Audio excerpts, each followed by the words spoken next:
When a rogue nation tries to gain access to nuclear tech for military purposes, the nuclear powers usually unite to prevent that from happening.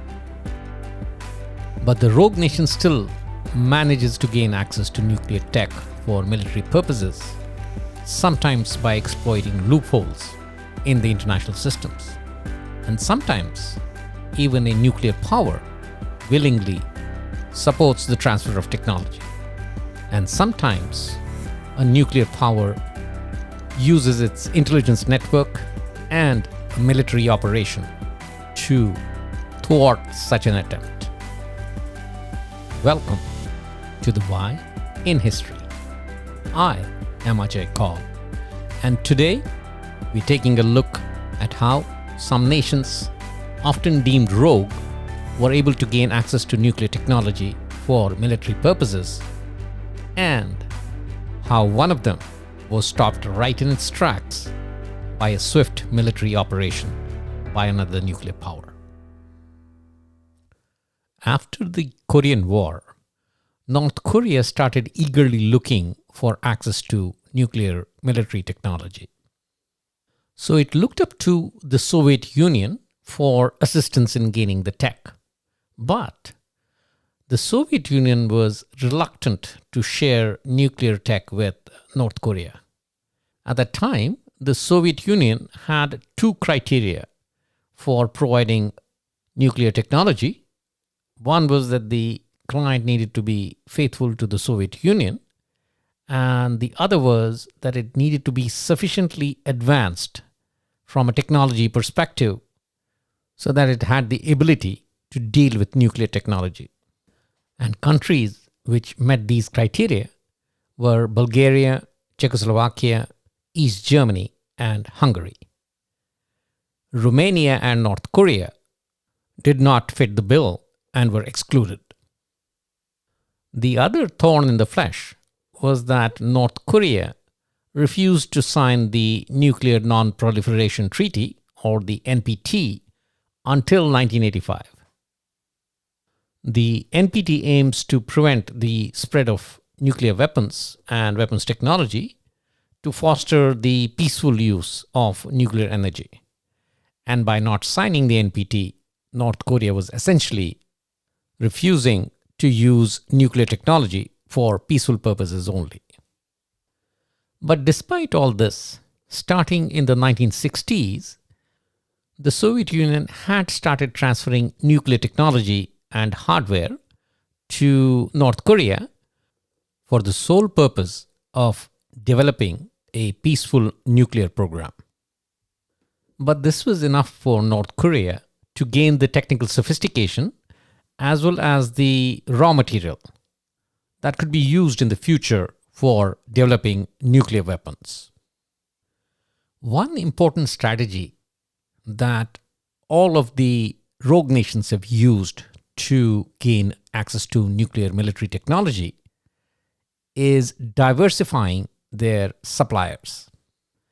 When the material providing suppliers are spread across the globe, it's very difficult for the nuclear powers who are monitoring such activity constantly to quickly detect that one of the nations may be building up a nuclear arsenal. So while the Soviet Union was providing nuclear technology for peaceful purposes to North Korea, in the 1970s, North Korea obtained a Soviet-era Scud missile from Egypt and started the process of reverse engineering it. And by 1981, it had started developing the Hwasong 5 missile, which began test flights in 1984. However, if there is a common thread connecting the nuclear programs of Iran, North Korea, Iraq, Libya, and Syria, it is Pakistan. Specifically, Pakistan's nuclear scientist, the late Dr. Abdul Qadeer Khan. Dr. Abdul Qadeer Khan, coincidentally, was a resident of India till 1947, and post the partition of the subcontinent in 1947, he and his family moved to Pakistan. He was 16 at that time. In 1972, Dr. Abdul Qadeer Khan and his wife moved to Amsterdam, where he got a job with URENCO.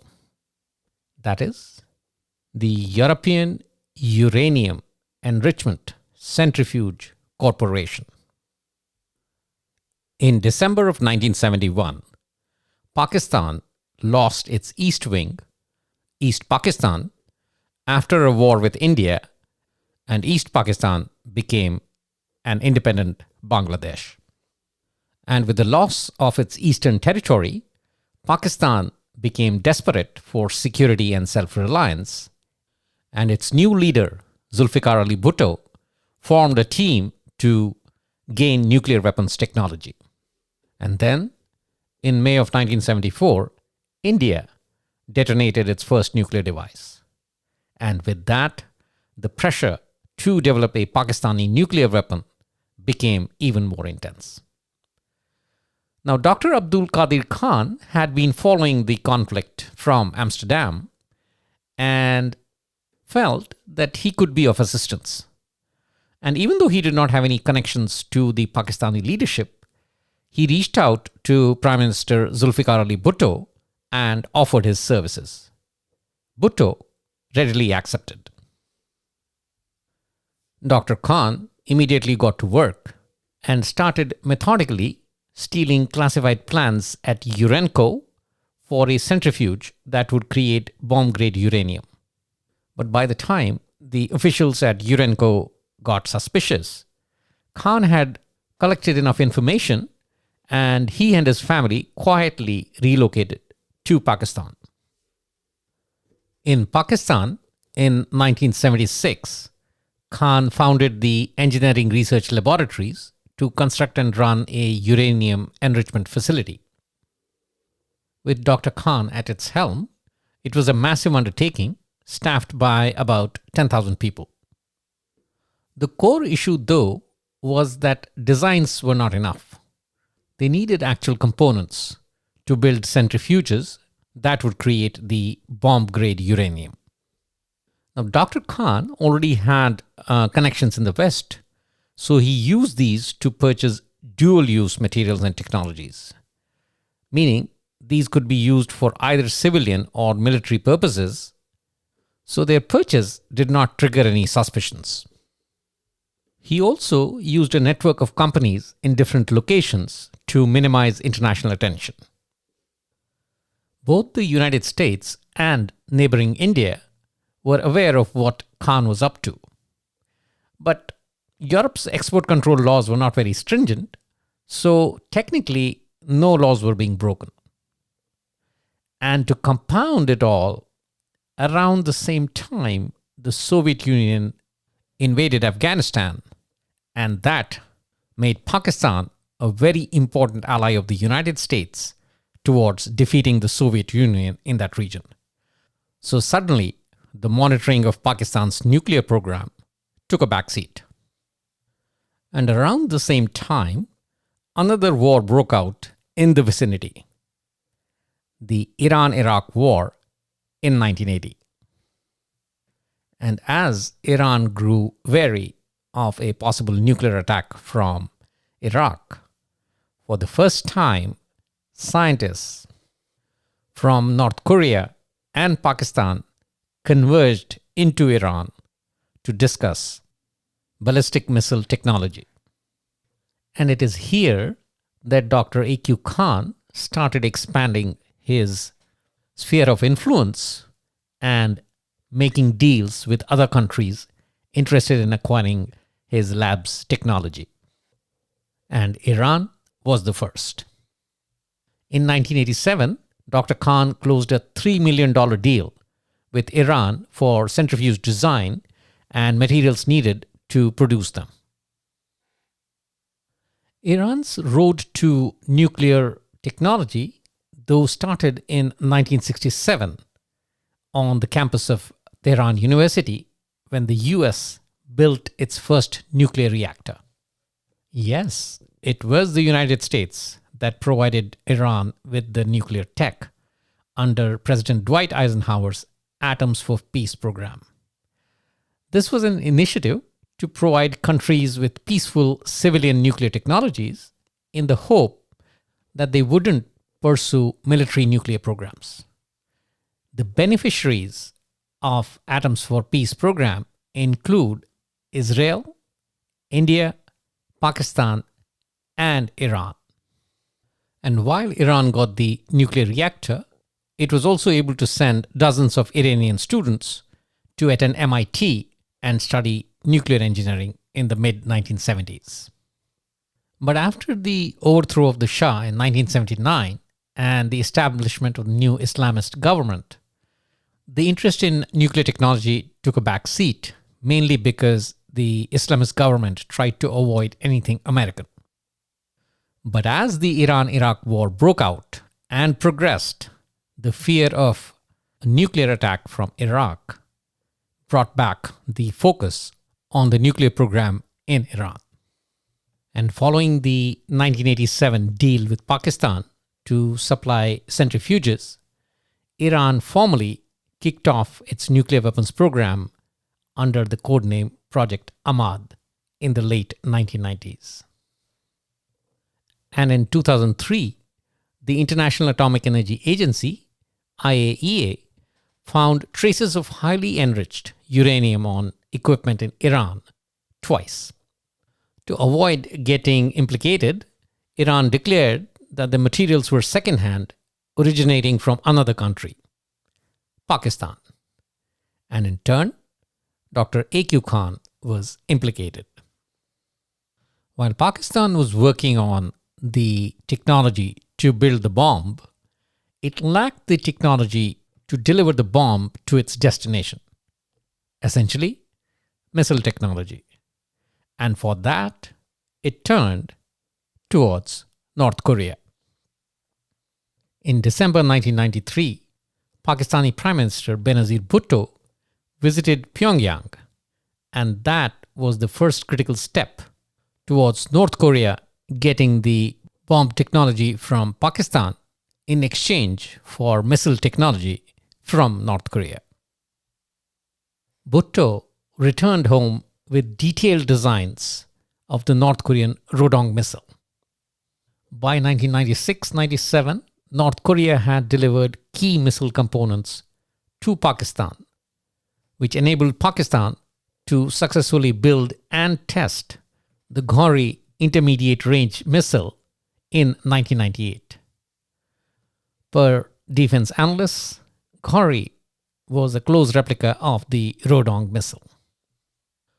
The US intelligence had been monitoring Dr. Khan's visits to North Korea and was trying to collect evidence of nuclear technology transfer to Korea. It was only in the final year of the Clinton administration that alarm bells around Dr. Khan's activities started to sound, and the US and British intelligence came together to start collecting evidence to that effect. The evidence was presented to Pakistan President Pervez Musharraf, and in 2004, Dr. Khan went on national television and confessed to selling nuclear technology to Iran, Libya, and North Korea. He was subsequently placed under house arrest in 2004. A court ended his house arrest in February of 2009, though his movements were strictly guarded and he was accompanied by authorities everywhere he went. Dr. Khan died of complications from COVID in October of 2021. In the end, it almost felt like the Pakistani administration threw him under the bus to avoid embarrassment in front of the American officials after evidence was presented to them. In the Middle East, though, failure while gathering intelligence was not an option. French President Charles de Gaulle wanted to consolidate French influence in the Middle East, so he decided to cozy up to the Arab states and stopped selling weapons to Israel and in 1976 sold Iraq two shiny new nuclear reactors nicknamed Isis and Osiris. Osiris was big enough to process fuel for nuclear weapons. And it was clear that Saddam Hussein's target for the atomic bomb was Israel. And Israel had to act soon because once the reactor was operational, a bombing attack would lead to radioactive spread through Baghdad. Initially, Israel tried a soft approach, which entailed dissuading the French engineers from working for Saddam Hussein. When they realized that that approach was not too effective, the Israelis switched to a more direct approach. And it entailed going right after the source. The Israelis decided to sabotage the equipment that France was preparing to supply to complete the reactor's construction. The operation, which seemed to be straight out of a Hollywood thriller, happened on the night of April the 6th, 1979, in the town of La Seine-sur-Mer on the Mediterranean coast west of Toulon. The target was the warehouse of the CMIM company, which was manufacturing the parts to be delivered for the nuclear reactor to Iraq. Mossad operatives spent several weeks ahead of the planned operation to gather information about work routines at the warehouse, entry and exit procedures, and security arrangements around the facility. On the night of April the 6th, 15 operatives, male and female, arrived at the CMIM warehouse with their commander, Mike Harari. 2 female operatives were sent to distract the guards at the gate of the facility. Yes, that's exactly what they did. And while the guards were distracted, the rest of the team cut through the surrounding security fence and crawled inside. They quietly approached 2 giant tanks, attached time delay bombs, and slipped right back out while the guards were still distracted. Less than an hour later, a series of explosions occurred in the compound. The tanks that blew up were actually cores destined for the reactors in Iraq. These were heavily damaged, but not completely destroyed. And that meant Iraq's nuclear program was slowed down, but not stopped. In the fall of 1980, Israeli military intelligence reported that the Osiris reactor would become operational between July and November of 1981. Israeli Prime Minister Menachem believed that the Osiris reactor had to be eliminated. Begin was up for re-election in June of 1981, and the opposition candidate, Shimon Peres, was very much against this operation. The agriculture minister, Ariel Sharon, though, was in favor. And after the Israeli military intelligence report that shared the July 1981 deadline of the operationalization of the reactor, the planning to destroy the reactor got started in earnest. The operation was planned to be an air operation. The reactor was about 600 miles east of Israel, and the adversarial nations of Saudi Arabia and Jordan lay in between. The Israeli Air Force had never flown a mission at that range, and most of its aircraft could not carry a full load of bombs that far without refueling en route. And refueling would increase the danger of discovery or an intercept. And then suddenly, out of the blue, F-16s appeared on the Israeli horizon.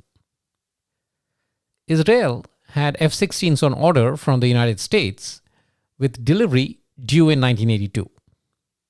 But a planned sale of F-16s to Iran was cancelled when the Shah was overthrown. And all of a sudden, these aircraft were made available to Israel for an earlier delivery. In July of 1980, the F-16s started arriving in Israel, and it had 53 of them by the time of the planning of the Osiris mission. And all of a sudden, because of its internal fuel capacity, the F-16 eliminated the issue with respect to refueling. Israeli Air Force could now fly the F-16s all the way to the reactor and back without having to refuel. Since the F-16s had excellent bomb sighting systems, the decision was to conduct the attack with conventional gravity bombs. 8 F-16s would each carry two 2,000-pound bombs, with the F-15s flying air cover for them. The airstrike was planned for Sunday, June the 7th, 1981. Sunday, primarily to minimize any casualties at the reactor site itself. The F-16s and the F-15s took off from the Etzion Air Base on the Sinai Peninsula. Yes, the Israelis still occupied the Sinai Peninsula, although they had slowly started handing over to Egypt after the Camp David Agreement of 1978. So the fighter jets took off from the Sinai Peninsula. The telephone lines were all cut off, except for a few for official use, and the ground crew and technicians were not told what the mission was. The fighter jets did not follow a straight line to the target. It curved away from the Jordanian territory into Saudi Arabia to avoid the Jordanian radar, and also it flew about 150 feet above the desert floor to avoid Saudi Arabia's AWACS systems. Yes, they were all well planned to avoid all detection, but they did not take into account simple human detection. Coincidentally, right at the time, King Hussein of Jordan was aboard his yacht in the Gulf of Aqaba, and he saw the F-16s pass by, headed towards east. King Hussein was a pilot himself, and he immediately recognized the Israeli aircraft and realized that they were heading towards Iraq. He immediately called up the Jordanian military command to ask them to warn Iraq of the incoming Israeli fighters. But the warning never reached the right hierarchy in Iraq, traversing through the various bureaucratic hierarchical steps. With all the preparation, you also need a little bit of luck.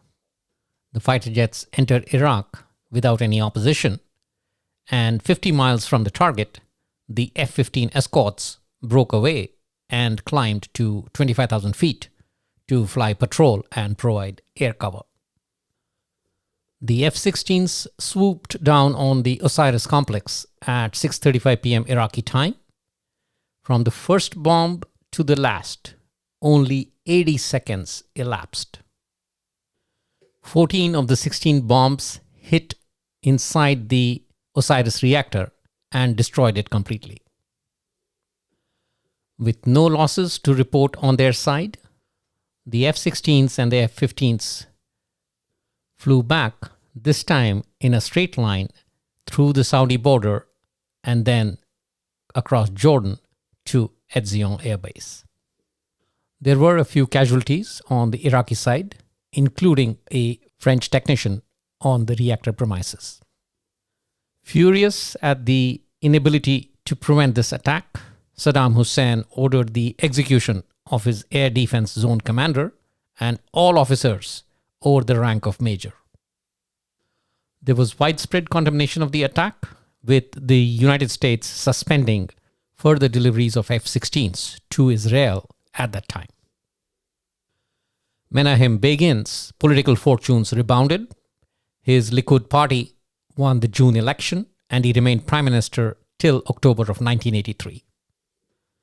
But it was only after the Gulf War of 1991 that the world realized the impact the bombing of Iraq's nuclear reactor had on peace and stability in the region.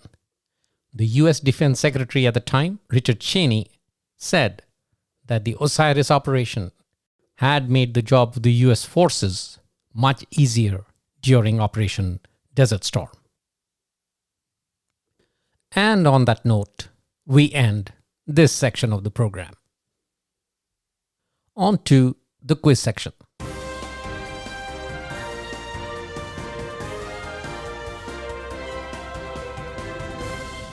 Question from the previous episode.